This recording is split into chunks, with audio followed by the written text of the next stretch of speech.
Bonjour, aujourd'hui je vais vous présenter non pas des maquettes, mais des boîtes qui permettent d'avoir des éléments supplémentaires pour vos maquettes de Gundam. Des armes, des poings, encore des armes, voire des têtes. Et je vous propose de voir ça immédiatement. Petite précision, bien évidemment, il s'agit de morceaux de maquettes qui sont faits pour les High Grade Universal Century. Donc non, n'importe quoi d'ailleurs, c'est HG Build Custom, donc en fait c'est pour n'importe quelle maquette Gundam ou 144. Et au départ c'était surtout fait pour les maquettes de Gundam Build Fighters. Donc on va voir ça immédiatement. Est-ce que ça vaut le coup? Est-ce que c'est sympa? Le prix moyen, que je vous dise pas de bêtises, toujours le même principe de regarder le code barre, était de 600 yens, donc à peu près 4 ou 5 euros. Est-ce que c'était le cas là aussi? Oui, c'est un des derniers sorti assez récemment. Donc on va voir immédiatement ce que ça donne à l'intérieur. Alors pour la boîte qui concerne les EZ Arms, donc visiblement des armes qui sont faites pour les maquettes qui correspondent en fait à 08 MS Team, donc les Gundam de cette série d'OEV, et qu'on voit dans Gundam Build Fighters. Ils ont différents accessoires qu'on peut ajouter ici. On notera déjà que certaines pièces font quand même vachement penser à des pièces de Super Valkyrie, mais il y a quand même aussi un bon gros canon, un gros backpack, des lance-missiles. Voilà. Maintenant, par contre, ce que vous obtenez à l'intérieur, c'est ces quelques pièces-là. Rien de bien folichon. Alors je suis désolé, je n'ai pas pris le soin de monter ou d'amener avec moi la maquette qui correspondrait, mais donc voilà ce qu'on peut obtenir pour le backpack, avec éventuellement l'adaptateur qui permet non seulement de mettre dans le dos d'un Gundam avec un seul trou ou avec deux trous. Non, il n'y a pas de mauvais jeu de mots. Les pièces pour mettre dans les avant-bras.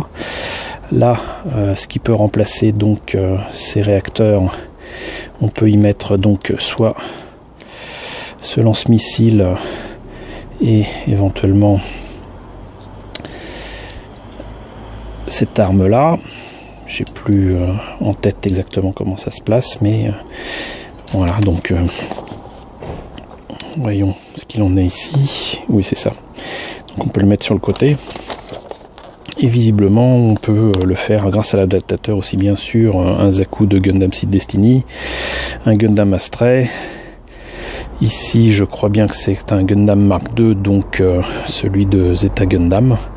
Et tout cela est adaptable sur pratiquement tous les kits 144 modernes de Bandai. On notera cependant, et assez bizarrement, que beaucoup de pièces n'étaient pas forcément à utiliser vu les petites croix qu'il y a un peu partout. Mais voilà ce que ça donne donc pour la boîte de l'EZ Arms. On va passer immédiatement à la suivante. Seconde boîte avec le Jigen Build Knuckles Round. Donc ça veut dire quoi? C'est-à-dire qu'il s'agit en fait de paires de mains rondes et non pas carrées, puisque dans les vieux mechas et les vieilles séries japonaises, les robots ont les doigts ronds, et dans les mechas un petit peu plus récents ou plus modernes, plus réalistes, ils ont des doigts éventuellement carrés. Mais quoi qu'il en soit, donc en fait ce sont des paires de mains de différentes tailles, bien qu'il s'agisse de pièces adaptables pour les maquettes en 144. Je rappelle que la plupart des Gundam ne sont pas forcément de la même taille, en tout cas de la même, des mêmes proportions. Et là par exemple vous avez typiquement le Sazabi qui est nettement plus grand que le Gundam RX-78-2 qui est ici. Celui-ci doit faire dans les 18 mètres et le Sazabi ainsi que le RX-93 doit faire dans les 25 mètres, donc ça fait quand même facilement dans les 7 mètres de différence. Donc on devine que forcément les proportions et notamment les mains sont différentes. Alors qu'est-ce que ça donne? Ça donne qu'on a dans cette boîte là deux grappes absolument identiques, deux paires de mains qui sont soit fermées soit ouvertes, puisque là il s'agit de mains qui sont supposées donner des effets dynamiques de combat à main nue. Et donc voilà, il y a tout ce qu'il faut pour faire les mains, mais on notera quand même une sacrée différence de taille entre cette paire de mains-ci et cette paire de mains-là, qui très clairement ici est plutôt adaptée pour des modèles de type Sazabi. Donc en fait, clairement, quelque part, je pense que on n'est pas loin, non seulement bon, évidemment des échelles 1/144, mais là ça pourrait certainement être adaptable à des kits au 1/100e, à vérifier. Quoi qu'il en soit, les mains ont aussi la possibilité non seulement de tenir sur n'importe quelle maquette au 1/144, peut-être 1/100e, mais en plus on voit bien ici qu'elles sont articulées de cette façon-là, ce qui permet de les mettre dans différentes positions. C'est quand même bien appréciable. Ce qui nous fait quand même littéralement 1, 2, 3, 4, 5, 6, 7, 8, 9, 9 x 2, donc ça fait 18 paires de mains disponibles dans ce kit à 600 yens, donc c'est pas mal du tout. Et puis en plus franchement quand même de beaux détails, et ça permet quand même d'améliorer l'ordinaire sur les kits habituels de Gundam. On va passer immédiatement à la troisième et dernière boîte que j'ai. The Northern Pod, donc c'est un des kits Build-Fighter Support Unit les plus récents qui soit sorti, je crois cet été, numéro 27, déjà. C'est un peu particulier puisque là il s'agit d'une espèce de backpack avec des morceaux d'armes qui peuvent être utilisés différemment et qu'on voit dans le dernier épisode en date de Gundam Build-Fighters. Donc on le voit ici, une partie de cet élément qui ressemble à rien peut devenir éventuellement une arme de poing, un bouclier, un truc à mettre dans le dos, je sais pas trop à quoi ça sert.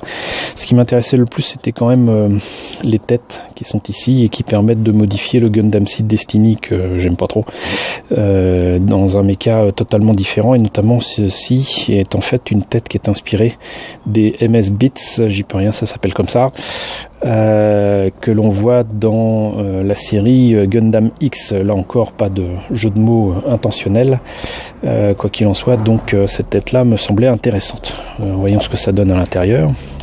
Alors déjà, encore une fois, ces horribles, affreux autocollants, ce qui me permet de dire que j'étais quand même relativement déçu pour la tête qui m'intéressait ici pour ce Mobile Suit, puisque en fait ce qu'on voit là en vert, c'est les autocollants que vous voyez ici. C'est même pas une pièce transparente. Les têtes en question sont ici, elles sont pas mal foutues, mais bon, elles ne présentent finalement pour moi que peu d'intérêt. La tête de Mobile Suit Bits est ici en 2 pièces. Là c'est une tête plutôt commune, soit de GM qui n'a pas d'yeux, une espèce de grosse lunette. Voilà. Pour les pièces qui permettent de faire le backpack et les armes, c'est ici, c'est finement réalisé, mais bon, voilà, c'était pas le principal intérêt de la chose au départ pour moi.